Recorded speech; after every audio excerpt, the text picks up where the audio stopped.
This is your place for all things Grand Rapids Griffins and all things Toledo Walleye. This is the Hockeytown West podcast with your hosts, Brandon Cook, Nick Harrington, and Travis Foch. My football teams suck, but at least the Griffins don't. What a week of hockey we have to talk about here. It feels like it's been more than a week with a holiday and everything else thrown into the middle of it. We have 4 Grand Rapids Griffins games to talk about. I'm not talking about football. Nick, I refuse to let you get me angry about football.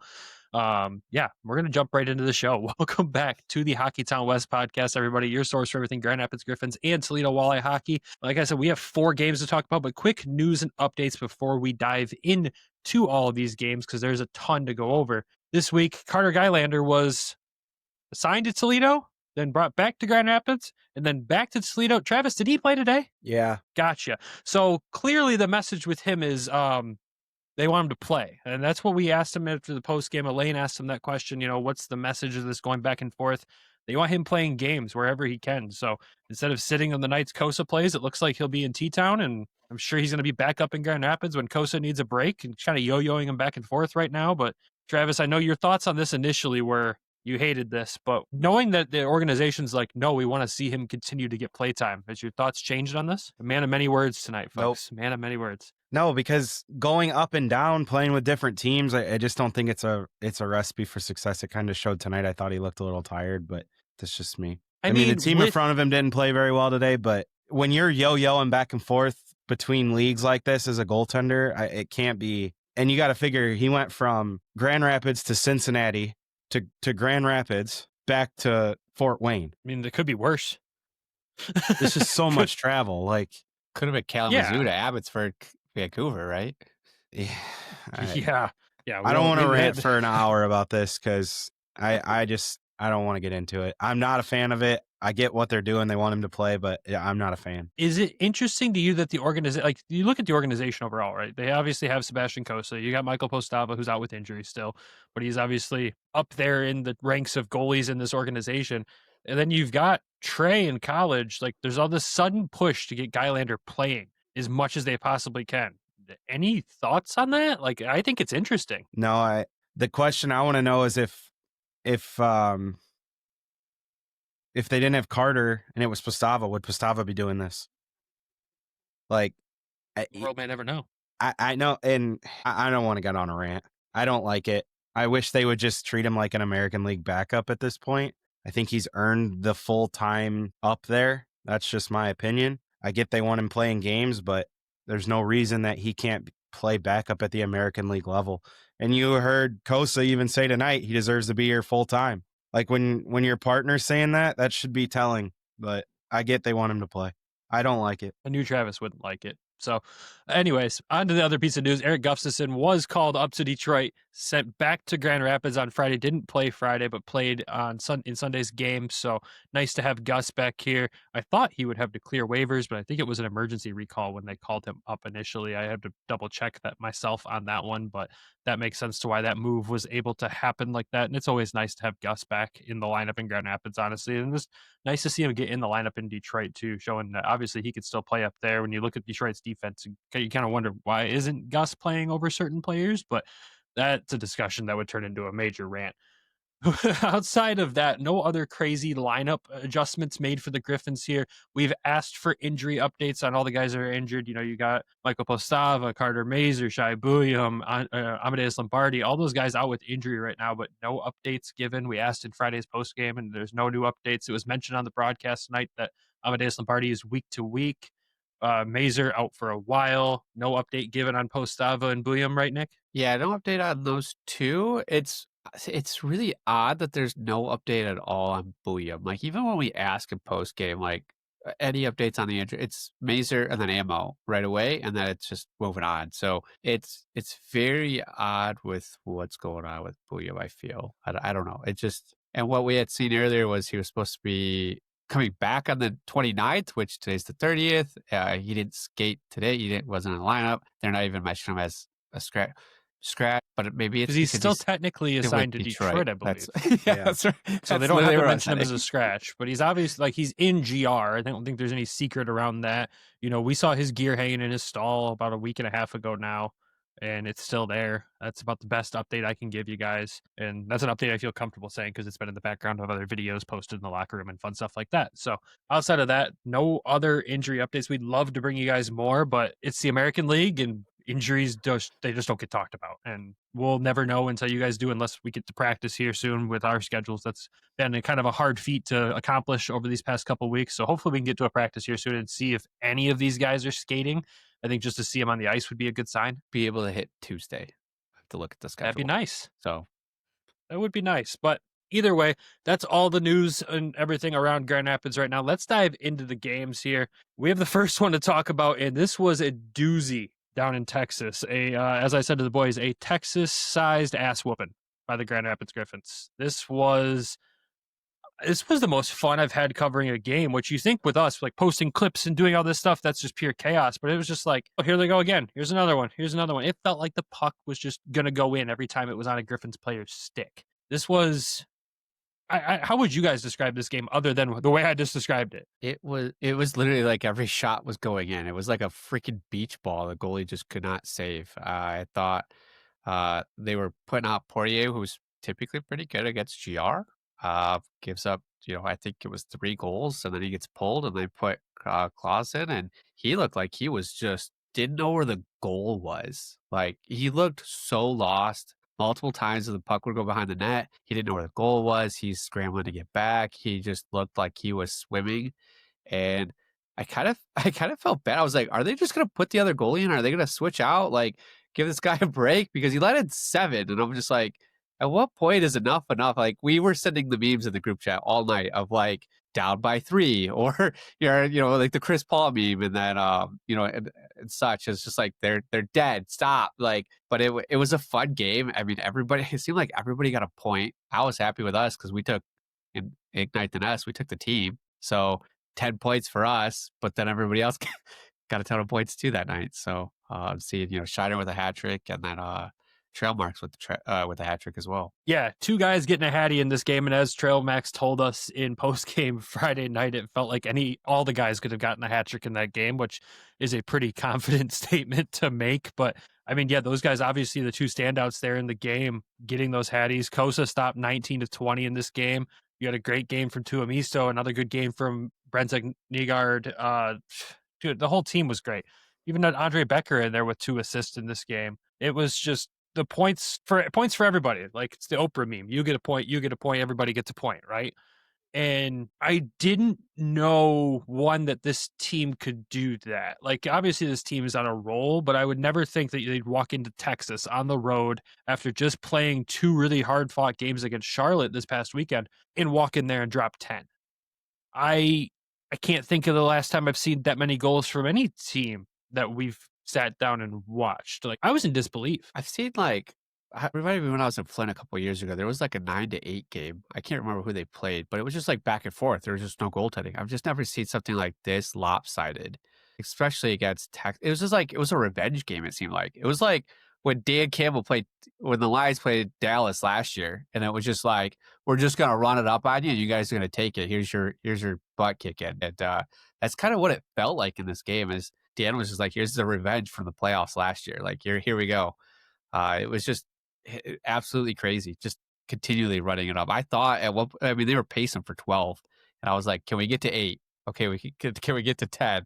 Can we get 2 more in the last 3 minutes here? Like, it was absolutely insane. And then when we saw the score sheet too, it's like Tristan Bertucci, Flint alum, a 0, but everybody else on Texas was a minus. Everybody at GR was a plus. Yeah, it was weird that Bertucci was able to escape that night without a hit to his stats. I thought that was super strange. Like you said, Nick, great at jumping off the ice at the right time, apparently. But everybody's a positive on the Grand Rapids side. Cossa, another great game. Obviously, it wasn't a highly contested game against him there. I will give credit to the Texas Stars fans for how many of them stuck it out that full game. Bob kept mentioning on the broadcast too, just how well hockey's done in that city down there, how much they love their team. And dude, if that was a game of Vandal, it would have been like 10 people left at the end of the second period. Like, That's credit to those fans for sticking through. I think most of them just wanted to be like, how many can they score? I will call out, it was an interesting quote that was shared by 100 Degree Hockey. They cover the Texas Stars in the trenches of the AHL with us here. So the quote from the Texas captain after that game, embarrassing on all accounts throughout the lineup. There's probably no one in the lineup that looked like they should be in this league tonight. Brutal statement from the captain after that one, but that's kind of how you would expect them to handle that, right? Yeah, I mean, there's a lot of changes going on in Texas. Like we've talked with Sean Shapiro, and he's let us know of coaching change, style change. So a couple players have been moved too, and they've lost a few players over the season, from last season to this one. So I mean, and he said that, and that he backed it up the next night. Yeah, he did. He came right out in the next game. We'll pivot to that game here. Back-to-back nights, and we see Cossa go back-to-back for the first time. We'll touch on that in a second here. But McKenzie comes right out, and a minute and 11 into the game, drops the gloves with Austin Watson. So obviously the Texas captain trying to set the tone. I don't know if I would have picked that customer to try to set the tone with, because it didn't go great for McKenzie in that one. I think Waddy's been kind of looking for that first big fight of the season, and I think he took advantage of it. A good tilt from them both, though, and it's exactly what you would expect from that team's captain. And you wondered if it was gonna bring that team up, and the Griffins ended up scoring first in this game 13 minutes into it, and you're like, okay, that fight did nothing for you guys. Here we go. But I will say Texas did come out in this one a little better, right? A little better. It was a little bit closer. They only got blown out by 3 goals this one instead of 9, so it did help. That's true. Yeah. When you the Griffins win this one 6-3, you go to Texas and score 16 goals in 2 days. It's a stupid stat line at this point, how insane it is. I mean, Texas the night before tied their franchise worst loss ever. At least came back and put up some fight. You know, they go with Remy Poirier and net again, and he at least looked more comfortable in this game. And Texas overall, they did play better. Like I said, Grand Rapids started off good. They got the first goal. Texas responded, got it tied up for the end of the period. Started the second period. Texas takes a lead, and that's where we were like, uh-oh, like we poked the bear, right? You don't want to poke the bear and drop 10 on them and see what happens here. But the Griffins just kind of kept clawing back into this one and going back and forth, and eventually GR started to run away with it, thanks to a nice game-winning goal from MBN. Talk about the guy that's really like found his game, right? Dude, it's unreal. He gets sent He's down playing and so well right now. yeah, sent down, and he's fit in well. He's really finding it offensively. And if you look back at his like elite prospects page or his hockey DB, like he never had that like breakout year, big number year. And the start of this year didn't go maybe offensively the way he wanted in Detroit. Comes down here, he's fit right in. I mean, ammo goes out. They need somebody else to pick up some offense somewhere, and when you lose a guy like that, somebody else has to step up. He's really stepped up. I think this was his like week of like coming out, right? Like he had to get kind of warmed up to the pace. He had to get adjusted to the team. He had to get adjusted to the travel and everything. But I mean, now it's just like what we saw last year, right? As the playoffs were starting, he started to hit his stride right at the end. And so like now he's going. I noticed he's been scoring. I noticed he's put up points, and I was just like, okay, but like so is everybody this week, right? But then I'm looking at Ignite the Nest, and I'm just like, holy crap! Like look at how many goals, game-winning goals, assists, points. Like he was right up there before the team. Like I think he was the second highest scorer for the week. So and he checks. He checks. That's a big thing.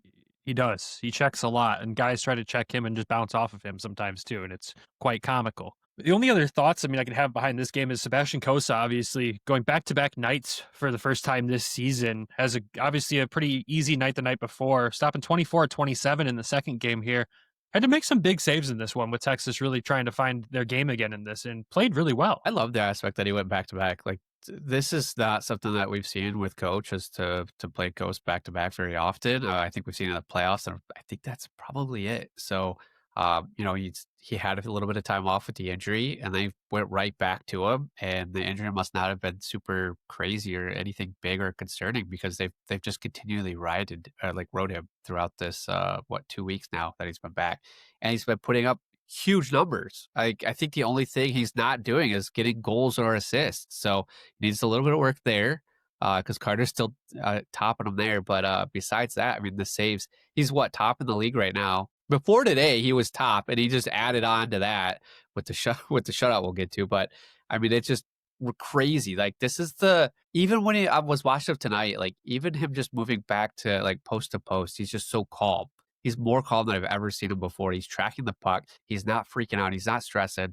Like, he just sees it so well now. I think the word we're looking for with him is the word we've been focused on with his performance, and it's consistency. And, I even asked Coach tonight, we've seen a more consistent Sebastian Cossa this season so far. He's been consistently good. That was really the one piece of his game we were waiting for. Obviously, it's still early in the season, right? We're on game, 18?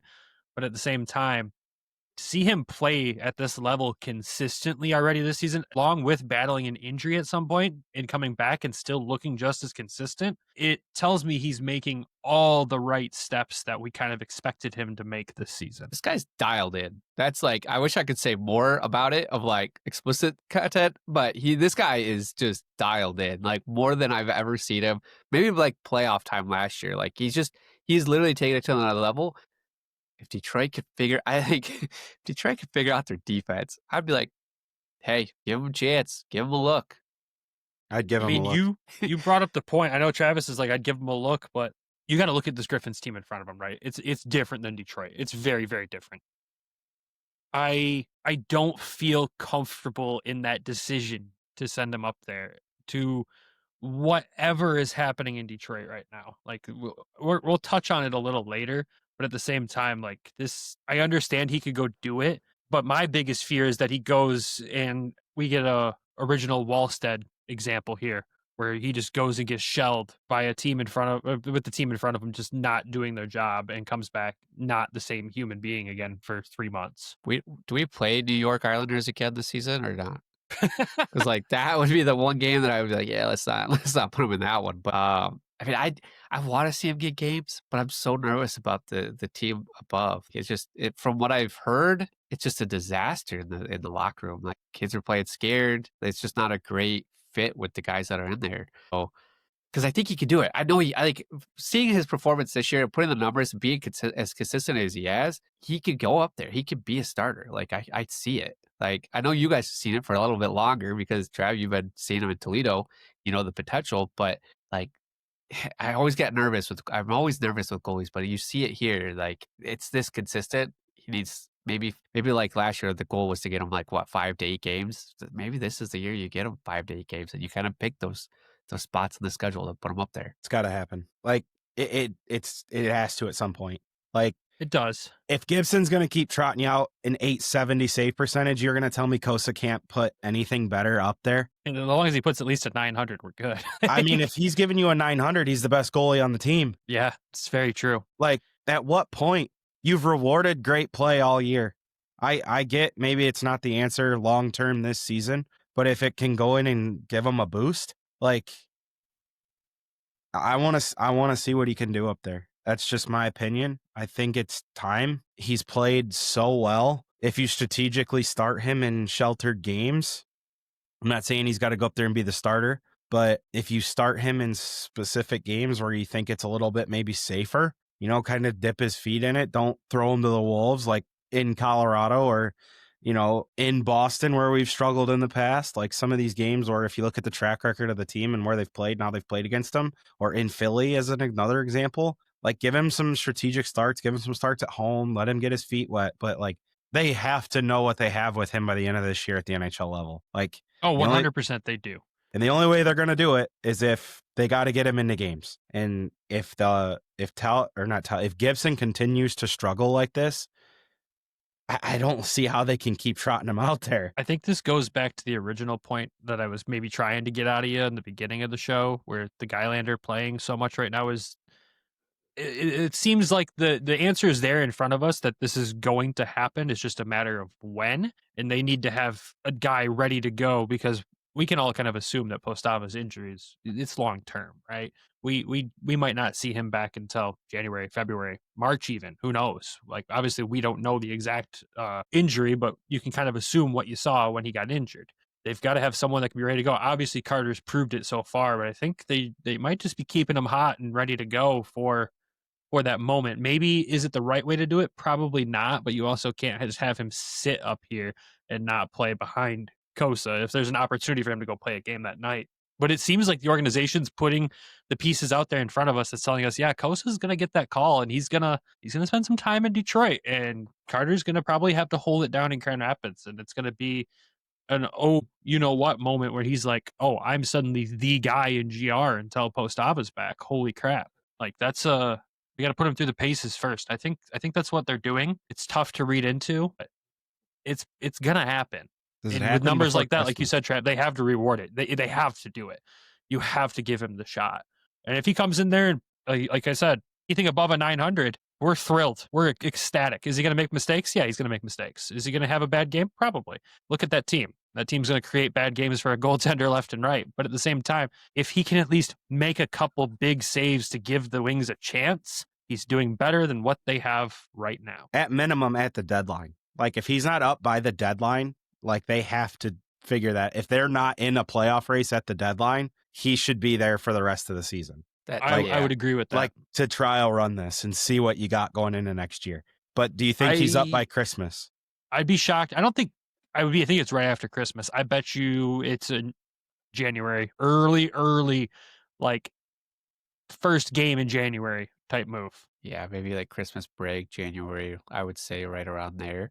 The one thing though is like this team, I don't know, it might make more sense to play him against like Tampa or Florida or like a stronger team because we seem to play better against the tougher teams. Like, and then if like Chicago comes in and they just freaking rocked us, right? Like we kind of play to the level of the other team. So it might make more sense to play him against, you know, a Tampa, Florida, or, you know, a Boston team. So I don't know. Yeah, it could happen, and it will happen. It's a matter of when. Right now, I think you do it after the Christmas break, like I said, early January. You let him come back from Christmas, play 2 or 3 more AHL games to shake off the holiday rust, and then off to Detroit you go, kid. Have fun.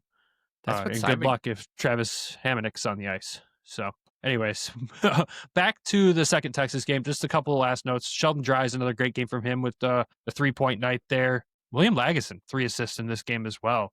Another solid game from him. It would be a disservice to not touch on this with this game and talk about Cole Lind and his actions throughout the game. Obviously, the Texas forward there got a match penalty with about 6 minutes left to go in the game for kicking. He goes down to the ice in front of Cossa and decides to kick directly at Kossa's leg, and Kossa's leg's turned, and it's the open side of the pad that's exposed. Don't like that move. Shocked it didn't result in a suspension, honestly, because he was being a pest like that all night, getting in Kossa's grill all night long. And credit to the boys around him for standing up for their goalie and handling him. And it was good to at least see him get ejected for that. But you don't kick people when you have knives on your feet. Like that's not how that works. Outside of that, nothing else to talk about besides just absolute dominance in Texas. Like great road trip right before Thanksgiving there. The boys didn't really get a Thanksgiving this year as they traveled back to GR on Thanksgiving. They were on planes that day to be able to play a game Friday night at home. But before we jump into talking about that game, we'll hit a quick ad break, recap Friday and Sunday's game, our 3 stars of the week, and any news and updates around the American Hockey League. Spinoramas, Michigan goals, a sprawling save across the crease. Live and breathe all the highlight moments with DraftKings Sportsbook, an official sports betting partner of the NHL. New customers bet just $5, and if your bet wins, you'll get $200 in bonus bets instantly. Download the DraftKings Sportsbook app and use code THPN. That's code THPN to turn $5 into $200 in bonus bets if your bet wins. In partnership with DraftKings, the crown is yours. Gambling problem? Call 1-800-GAMBLER. In New York, call 8778-HOPE-NY or text HOPE-NY 467369. In Connecticut, help is available for problem gambling. Call 888-789-7777 or visit ccpg.org. Please play responsibly. On behalf of Boot Hill Casino and Resort, Kansas, pass-through of per-wager tax may apply in Illinois. 21 plus age and eligibility varies by jurisdiction. Void in Ontario. Restrictions apply. Bet must win to receive bonus bets, which expire in 7 days. Minimum odds required. For additional terms and responsible gaming resources, see tkng.co/audio. Limited time offer. Copyright NHL 2025. All rights reserved. And welcome back. All right, we got 2 more games to talk about, both at home this time. First one is Friday night at the Vans. Teddy Bear Toss Night. Favorite game of the year, honestly. And no, I did not make it to the ice from the press box with my toss, but I did at least clear the upper bowl and about half the lower bowl. So improvement from last year. I worked on my form. Unacceptable. Who'd you hit, though? Did you knock some old lady off? Or So the stitch I threw definitely popped some old dude in the head, and I felt really bad. The other two missed people. I might have made it in the aisle with both those, but they made it on the ice. Over 4,500 teddy bears. And who scored the teddy bear toss goal? That was the question of the day. Who was it going to be? No other than Justin Hall, just like everybody predicted. I knew it was going to be someone silly. I just knew it. It was a silly broken play, too. Yeah. But Hall gets his second of the year, sends the teddies flying. The first time he's ever done that. We asked him about it in postgame. It was the first time. He said it's a pretty cool feeling. He said Shiner put 100 on the board for the first goal, too. So it's cool to hear that from him and see that Shiner was trying to get the guys going for that. MBN got the assist on that as well as Tuamisto. But teddies go flying and takes a few minutes to clean up, obviously. You get to the face-off dot. First play of the game since the teddies around the ice, and we got a fight right off the draw. Mark Lewinsky and Carson Bantle go at it in a good tilt where Bantle just absolutely ragdolled Lewinsky. And Lewinsky's a tough customer. By the end of this whole scenario here, he's up to 111 penalty minutes on the season already for good old Lewinsky there. He did not play in Sunday's game, I should note as well. There was no suspension for anything that happened. But the penalty minutes, 25 apiece. Each got 5 for fighting, 10 for a game misconduct for fighting at the puck drop, and then an extra 10 for continuing the altercation, which I disagree with Bantle getting the extra 10 for that because he was trying to back off. Linesman's in the middle. Bantle's getting grabbed onto by Lewinsky, who's still throwing punches, and Lewinsky made contact with an official with his fist during that whole thing, and nothing else extra came from that. But that's my thoughts on it. What'd you think of that whole breakdown? Do you go from teddies to throwing fists? How many penalty minutes does that guy have? I think he's at 111 now. He has 213 as a team. Yep. That was the talk of the press box that night, was how many penalty minutes this one individual has and how that whole thing went. Because you look at the replay of it, Bantle's looking at the puck draw. He wants no business with this dude. And this dude is in his face, just talking. Linesmen separate him, go to drop the puck, and Lewinsky just goes right to the front of him and drops him. Like, Bantle would have just played, but Vance, I think, knew he had to go handle business and handled it. I would say he did. That's, again, a tough guy to go up against. Bantle, he's known to throw hands here and there, but he's not like the team's fighter. That's obviously Alex Kanek-Liepert and Austin Watson. But when Vance has to step in and handle business, he handles it very well. I mean, the whole situation's hilarious. How you go from teddy bears for charity to guys wanting to full on kill each other. That was probably the funniest part of the whole thing, right? And the beautiful game. The beautiful game. Yeah. Yeah, this had everything in a very short instance, but the violence was very real in that fight. The violence kind of continued throughout the night. And I'd like to point out that Coach Watson mentioned this in postgame too, that every time the Griffins would score, Iowa would throw out their fourth line to try to cause some chaos. And credit to the Griffins for not getting sucked into it and still imposing their will. It was a physical game from Grand Rapids.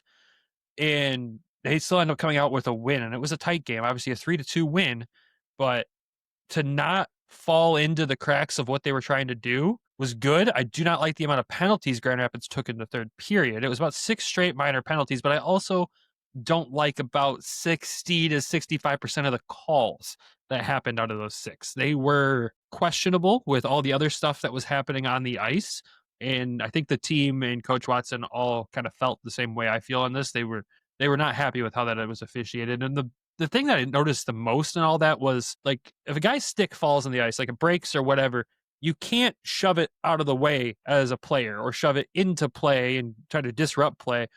And Iowa was doing that left and right all night long. Gyro loses his stick at one point and it gets shoved into the corner by an Iowa forward.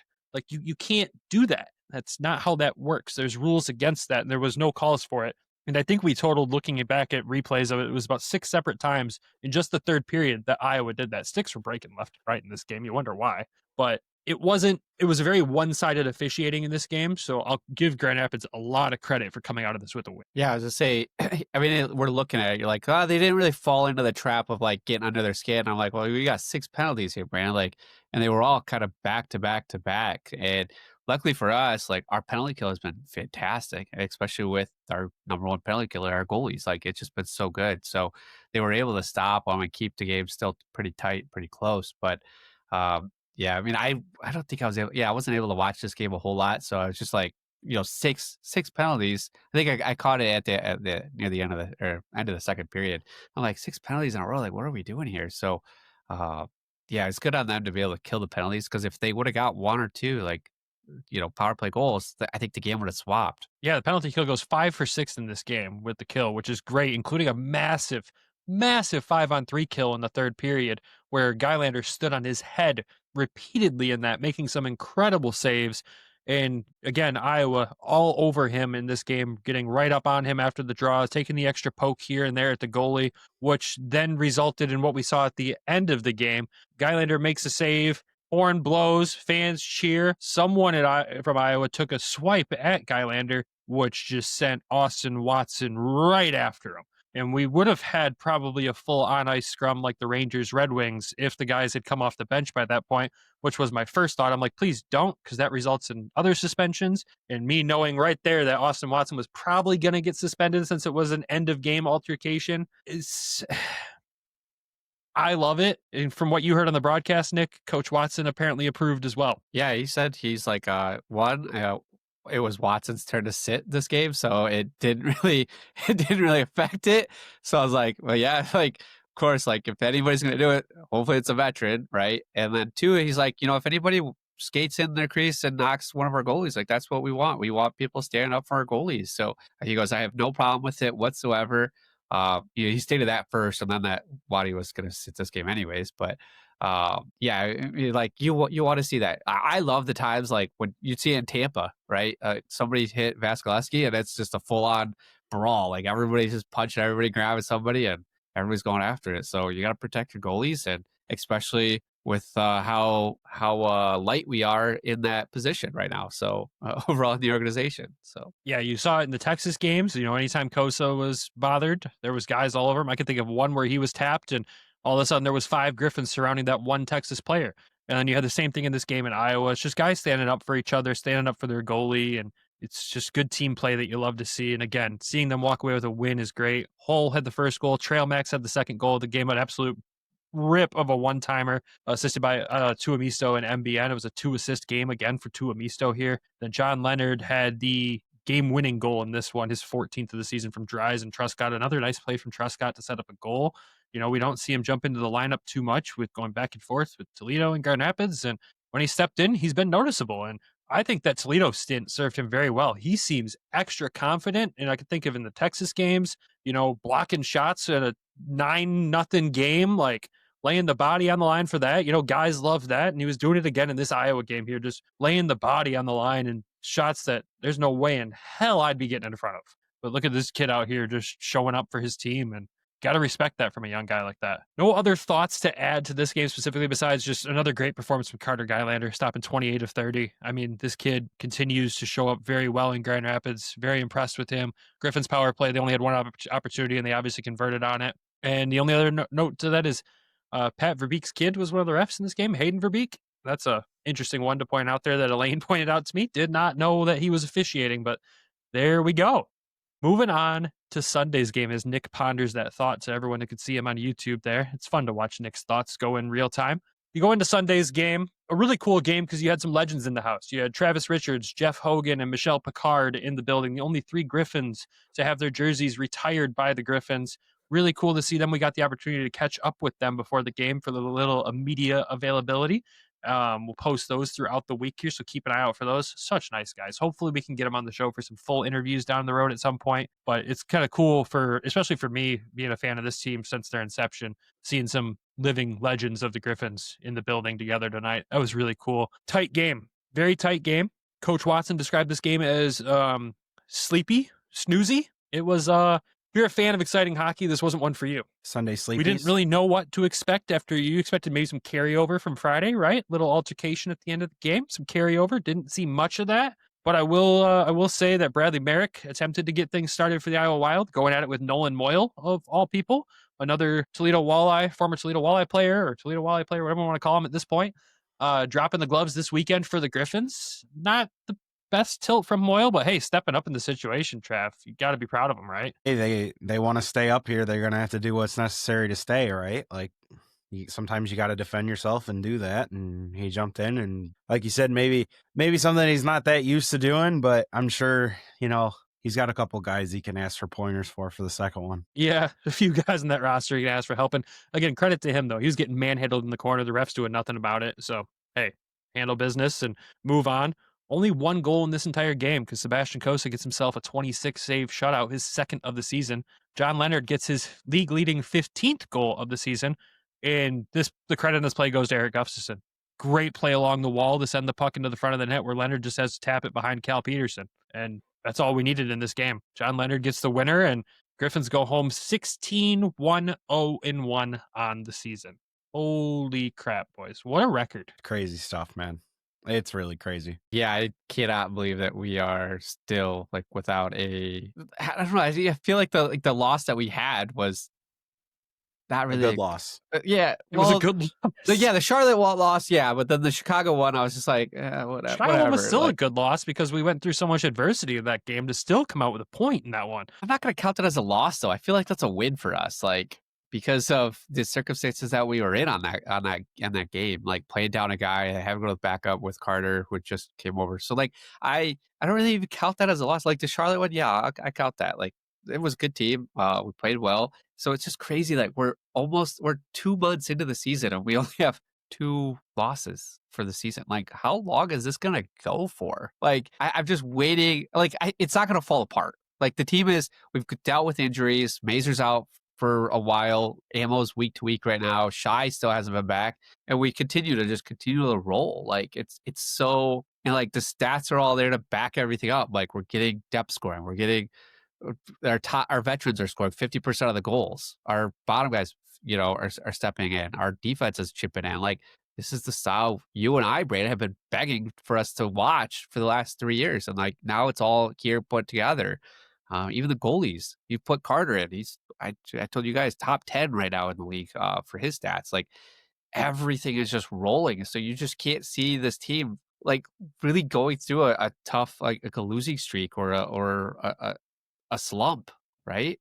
I don't know. I can't. It's the mentality of the team is just different this year, right? Like you even look at Friday's game against Iowa, they were disappointed with that win. Like they got the win and they were not satisfied with it. Edwards Trailmax said it best to us that, yeah, we got a win, but it wasn't up to our standards of play. Like we've got to be better than that. And, Wings fans listening to this, watching their team do what they're doing and have guys say that after they walk away with a win, like you can see the culture's different down here. It's special. We'll continue to say it's just special. Like plus 39 goal differential right now with this many games into the season. You're 18 games in and you're up 39 goals. Yes, winning 10-1 helps. But at the same time, plus 39 is insane. And like you said, Nick, it's coming from everywhere. It's not just one line scoring. It's not just 2 lines scoring. It's up and down the lineup. When the 4th line needs to step in and score, they're scoring. When the 3rd line, I'm loving the 3rd line lately. Honestly, it's been a thing of beauty. When that 3rd line is Andre Becker, Jacob Raklovsky, and Edwards Trailmax, it's a fun line. Might be the best 3rd line in the American League at this point. In obviously the top 2 lines, there's just guys rotating in, stepping up, and that next man up mentality is been embraced by this team. And I do want to touch real quick on just 2 of those guys I just mentioned. Raklovsky and Becker have been fantastic over these last couple of weeks. Like Becker going into the season, I didn't know what to expect, right? He banged up a little bit last year, first year in the pros. Like you just didn't know what to expect. And this year he's grown, not just his like play style, but physically. Like he's not getting muscled off the puck. And Raklovsky, same thing for him. And his decision making with the puck, like he's earned his spot on the power play lately. And Nick, you and I were watching last time I was at a game with you, and I was just like, there he goes again, making a great pass. Like he's making incredible choices with the puck. Yeah, I mean, just looking at his stats from last year, he played 38 games. He had 3 goals, 5 assists, 8 points with a -1. He's already got 2 goals, 5 assists, 7 points, and he's a +6. Like, he's just more involved. I mean, the key, I think, for him, too, is like trail marks gives him enough space because you have to respect trail marks. And so there's a lot more focus on him, and that opens it up for Becker and Raklovsky. And so I think that's what's been able to help. The other thing too is like Raklovsky got hurt towards the end of the season. So he was coming in. This was his first year over. First year over here, wasn't it? Raklovsky? Yeah. Yeah. I can't remember if he played because Becker played in the Canadian CHL. League. Yeah. Yeah. So I think it was just a little bit of an adjustment to Grand Rapids, to the team, to the culture. It just took him a little bit longer. And then like with Becker, like he started the season injured. He didn't really start the season until halfway through And then he was still trying to get his legs under him to try to figure out. And I think he was out for a little bit too with an injury, near the end of the season. I think he had like a cut that he was dealing with. Yeah, I remember that. It was kind of a brutal injury, honestly. Yeah. I think he Wasn't took, like, a great to puck see, to the but he's face or something. something like that. I don't know, but either way, their transition to this year has been great, and we don't talk about them a ton on this show, and they deserve the recognition for what they've been doing. Because again, that third line has been not only just a shutdown line when it needs to be, but it's also produced. And you can't ask for much more than that from your third line. And the fourth line's just the energy line. They'll go out there and hit anything that moves, no matter who's on that line. And they are a pain to play against. And it's just been fun, man. I want to say too is like, I think last year those guys were kind of swimming up, right? 'Cause they were above where they needed to be. And this year they're really settled in, and this is exactly where they should be. They should be right here in this third line. Those guys should be, they've kind of adapted that role. Like that line and their role, they know it, they play it well. It's been fantastic. That fourth line, who do we see on that fourth line? It's Moyle, Beatle, who's been the other? Rotate to Seager, Becker. It really just depends on the lineup that night. I mean, heck, you had Becker on the second line tonight because of, obvious Yeah. lineup changes and injuries. But again, he played well tonight in that role, and that's above where we need him right now. And he can still go in and sustain at that role against a heavy team like Iowa. So you can appreciate that. And the last guy I'll mention before we jump into the 3 stars, we got to talk about Tyler Angle. And, he's been thrust into that first line center tonight, playing second line wing, as you had the first line of Dry, Shine, and Leonard. But seeing Angle be able to step in the absence of Amadeus Lombardi, this late season signing, right before the season started, he literally got the call, got on a plane, and met the team in Texas to start the season. And in the last few games, I mean, you look at the Texas trip, he had 2 points in one game, 1 point the next game, another point Friday night against Iowa. Like, he's producing, but also playing that role in the top lines where the start of the season, he was playing third and fourth line too. Like, he's been a wonderful, wonderful addition to this Griffins team this year. And when we looked at his stats coming in, we were like, are we sure about this guy?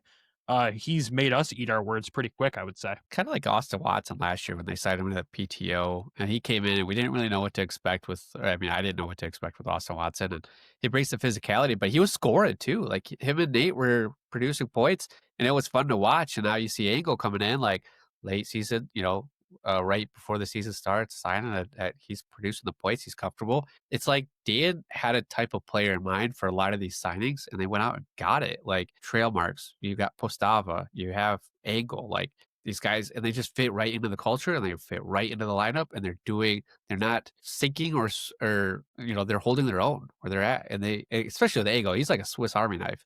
He's literally everywhere. Like you said, second, first, he's played the first line too. Yeah. I think with I'm him, still wondering where. Go ahead. with him, to get a guy like that's producing and being that impactful, like a week before the season, a day before whatever, they signed him like right as the season started. That's a home run of a signing. Obviously, we wish they'd signed more people, but if you're going to sign guys, you at least hope you hit home runs like that. And they did, because a lot of teams are signing like college guys to PTOs and stuff like that, or veterans that have been around the league for a while and don't have a home. You're signing them to a PTO, and you end up with this guy. And dude, it's been fantastic, and he's fun to talk to. We've done a couple post games with him. Great dude, good energy. I'm sure he's super happy to be on this team with the success they're having, especially when you go from not having a home to now you're on the hottest team maybe in all of pro hockey right now. That's and he's out of Cleveland, so that helps. Yeah, it does help. Amen to that. Oh, thank you for that. And, I will also mention, Nick, I don't know where the extra R you find in Trail Mac's name comes from, but it's amazing. It's there somewhere. It's silent. And It's invisible. It's the Latvian way to say it. Moving on from that, our 3 stars of the week for the Griffins here. This was tough this week because you look at the one game alone and you're like, holy crap, everybody on the team got a point, it feels like. Who do you pick when you add up all the stats from this week? Michael brandsegg-Nygard gets the 3rd star this week for us. 2 goals, 4 assists, 2 of those goals being game-winning goals. We touched on him earlier, but boy, has he turned it on. I already talked about MBN. Okay. 2nd star of the week goes to Dominic Shine. Look, first career hat trick in Texas on Tuesday night.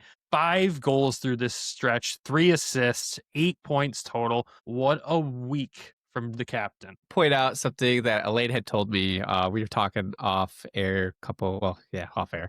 But we were talking about Shine and just how this team plays. The team would play so differently with him. It is more. He is literally the tone setter in these games. They are the forecheck, the turnovers that he's creating. He's putting these goals at the net. It's just he's playing. The team plays so much better when he's in the lineup, and I wish that they would. Trav, you complained about Leonard coming out. You got to keep Shine in. This team plays so differently when he's in there. And I've been watching, this week, the games that I've been able to watch, I see it. The team just has more of a jump to it. They start faster. They score first more often than when he's out. It's just more aggressive play when he's in the lineup. I think it's cool that he's been there for that long, gets the captaincy this year, gets his first hat trick this year. It's like he's having a full circle moment year so far this year. And he got a bobblehead. Yeah. And he had a bobblehead. To speak on not pulling him out of the lineup, you can't pull any of these three of the four vets you can't pull out on the forward side. They're your top three scorers on the team. Leonard leads the team with 24 points. Shine in second place with 17 points. 1.13 points per game for the captain there. And Sheldon Dries is in third, 14 points in 15 games for him. He's been the guy we've not talked about enough this season, I feel like. Driesy's been incredible. I don't know how he always slips through the cracks of us talking on these episodes. I already posted once this season, maybe the most underrated penalty killer in the American Hockey League. Might be the most underrated penalty killer in all of hockey. I have to check with the stats guys and see if that's true. But at the same time, Driesy gets some flowers there too. He's been unreal. The first star of the week, though, it has to go to the goaltender that played 3 of these 4 games. The big fella, Sebastian Cossa, rocking a .946 save percentage through 3 of these 4 games played. Unreal. He's here. He's he been should here, be. but it feels like he's arrived. He should be over there. Detroit. Is Over where he there, should be. down there, up there, whatever way you want to say it. We're west, so east. He needs to be east towards you, Trav, but a little bit north from where you're at, because we don't want to set up Toledo. But Detroit, this is nuts. We've had great goaltenders here, right, at the AHL level. We've seen Husso, we've seen Ned, we've seen Soup, we've seen all of these great guys, and for them to continually he's just taking this to another level. He's got to be, like we said earlier, he needs to get that call up soon. And not only did he have those stats over those 3 days, he now leads the league in goals against with 1.56 goals against on the entire season, but also leads the league in save percentage with a .942. Leads the league in all goalies in all categories that are important. Yeah, he's got to get there. No, Nick, he doesn't lead them in goals. There hasn't been any in the American League this year. Nice try. 2 goalies have 2 assists, though, which is crazy. But they give up a lot of goals, though. Springfield. Yes. He's also third in the league in shutouts, by the way. Right Who's behind Jacob Fowler and Laval and Ville Husso. Never heard of him. Fowler and Husso are tied with 3 shutouts. Kossa's got 2. That Fowler is going to be a good one. Dude, he's going to be good. He's going to be really good. Where'd he come from? Boston College. Mm-hmm. Oh, a college goalie. He was okay. 3rd round draft pick of the Canadians in 23. Don't get me started, Nick. I know exactly what you're doing there. Christ. It's too late in the episode to get me on tangents, buddy. Quick update of the standings around the American League here. Let me turn off the special teams filter because I was looking at that real quick there. In the Central Division, the Griffins obviously lead that division with a .917 win percentage. If you take their win percentage and look at the goalies in Detroit's save percentage, the Griffins would have a better percentage in wins. That's absurd. Second place in the division, Manitoba Moose. Team that's really turned it on. 8-2 in their last 10. Coach Watson said it after they played them last. That's a good team over there. Once they figure it out, they're going to be a good team. And boy, have they figured it out. Even with some goalie call-ups happening too over there with Milich. He spent some time in Winnipeg with Hellebuck getting hurt, and the team hasn't really missed a beat there. So Winnipeg in second, currently tied with Milwaukee, actually. Both have 24 points. Right behind Milwaukee, Chicago at 22 points, Rockford at 21 points, 3-5-1-1 in their past 10. Again, the Griffins broke Rockford. There's no other way around saying it. We broke them. Texas in 6th in the division with 14 points. They're 4-5-1 in their last 10. And the Iowa Wild 1-9 in their last 10, rounding out that division. Obviously, 2 of those losses came at the hands of the Griffins. Go to the Pacific Division. Colorado still leading that with 29 points with San Jose behind them and Ontario rounding out the top 3. Quick check on Abbotsford as we've talked every week. Still at the bottom of the division. They're 2-6-1-1 in their past 10. They got 4 wins on the season. North Division, Laval still leading that at 28 points with Syracuse and Rochester behind them. Utica at the bottom of that division and the bottom of the league with 7 points total. They've won 2 games this season, and those 2 games were in their last 10. They're 2-6-1-1. So maybe a turnaround. Doubt it. Utica struggling, and right above them, an important one to note because they're coming to town this week to take on the Griffins on Wednesday. Cleveland is ahead of them, 3-5-2-0 in their last 10. Funny story for you is Trey Fix-Wolansky returning to Cleveland for the first time since he left with Hartford on Friday and scoring 2 goals, including the game winner. So, Ouch. yeah, that's gotta sting. And boy, am I smiling about it. Anyways, to the Atlantic Division, Providence leading that division at 32 points, 8-2 in their last 10, with Wilkes-Barre right behind them at 31 points, 7-3 in their past 10. Lehigh Valley is in third. At the bottom of that division is Springfield. That is the update around the league. If you put it in the frame of the league, it's finally set in the right spot. The Grand Rapids Griffins lead the entire American Hockey League. That's the way it should have been all along. Providence is 1 point behind them. Wilkes-Barre 2 points behind them. But hey, the Griffins finally have that top spot in the league, as they should. Boy, does it feel good to be a Griffins fan right now. Boy, does it feel good. As we said, the team has a couple games this coming week. They have the Cleveland Monsters coming to town on Wednesday for Winning Wednesday. Then the Griffins head on the road here to take on the Toronto Marlies back-to-back Saturday and Sunday. So obviously follow along with us for those games. They're both 4 o'clock games, so both afternoon games for us. So I don't know, I kind of like it. Road games, especially when they're in like the Central Time Zone, kind of suck because you're finally done uploading everything and it's midnight and you're like, oh, I got to go to bed. I got to work tomorrow. Unlike some people over the last 3 weeks. Back Looking tomorrow. at you, Travis. I know you are. I know. And the Griffins back home after that trip on the 10th to take on Milwaukee for the first time this season. A division opponent we haven't seen yet this season. Feels weird to say that. It is weird. They make me nervous still. Rockford beat up tonight, so a little odd. They're always been a very strong team, and we've always kind of. It's like the 2 heavyweights, really. The Cleveland one makes me a little nervous just because it's like little brother versus big brother. And, those games could be, records aside, this could be a really good game, a Michigan and Ohio matchup. See, I think of Milwaukee as big brother. Yeah. Nick was just trying to get me fired up again at the end of the episode. I see what he was doing. This guy. I wasn't trying, but then it kind of went down that road, so I just kind of continued. Thing that is going to be interesting to watch over these next few weeks is we have 9 games before Christmas. 9 more games until the Christmas break happens. It's a lot of games in December compared to what our schedule has been. And there's some good opponents in there. You got Milwaukee, you got Rockford, you got Toronto. I'm not going to call Cleveland a good opponent with where they're ranked at in the standings right now. And then you come back from the break and you got Milwaukee back-to-back games to end the year. So December's going to be interesting. Like, look, if we're first episode of the new year and we're still talking about a record even close to what we have right now, I will run out of words to describe the season by then. Brandon's gonna have a full-on like fandom moment of like he's ready to play in the parade if that's about to happen. It's been hard not to be a fan in the press boxes, like because you can't celebrate and do all that stuff. You got to be professionals.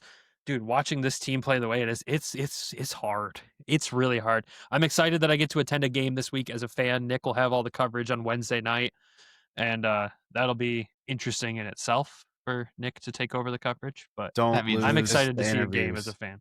That means there's going to be like 8 goals scored in like 5 minutes, just like it did last time. I had to cover the team by myself. Like it's going to be a crazy good scoring game on Wednesday. I already see it. So Nick, if I handle the 10-1 game with no problem, you got this, buddy. Yours were a little bit more spaced out, okay? It was really good timing. It was like, all right, it's posted everywhere. Oh, look, another one. Posted. Yeah. Oh, look, another one. It was a good routine or rhythm. I'm like, man, it's not like they're all just back. It's just like, okay, you got to face off. You get a couple minutes to set up in the zone. All right, shot. All right, goal. So, it'll be fun. I'm excited either way for it. It'll be a good one. More details to come after that game, I'm sure. I'll talk about it from the fan perspective for that one and some other stuff that'll come with it. But it's be a fun week. And I, again, at a loss for words to describe this Griffins team. I hope you're following along with us. And if you haven't followed on all the social pages to see the highlights and all that stuff yet, I don't know why you haven't. Follow it at Hockeytown WPod on all social media platforms. You could imagine we're there posting the highlights as much as we possibly can. Had some fun with it the past couple nights since the goals tamed down from 10 goal games. So I could actually post plays that happened. There was a lot of good plays that happened in the 10-1 game. there was no chance those were getting posted. I think I got one save from Cossa on that one. Then it was just a field of goals. That's all I needed. Exactly. So follow along there and make sure if you're listening to this, you're following us on any platform that you get your podcast. And if you're watching on YouTube, hit subscribe, turn notifications on, hit that like button. It helps out the show dramatically. We got to thank our sponsors of the show before we wrap this thing up, though. We got to thank DraftKings and Everything Hockey Clothing Company. When you're betting with DraftKings, use code THPN. When you're shopping at everythinghockey.com, use code WEST, save a few bucks off your order. Head over there, get some Christmas shopping done, pick up some shirts and hoodies for your loved ones and your family. They got some sweet stuff over there for the holidays, and of course, good deals as well that can usually stack with the coupon code. So make sure you check that out.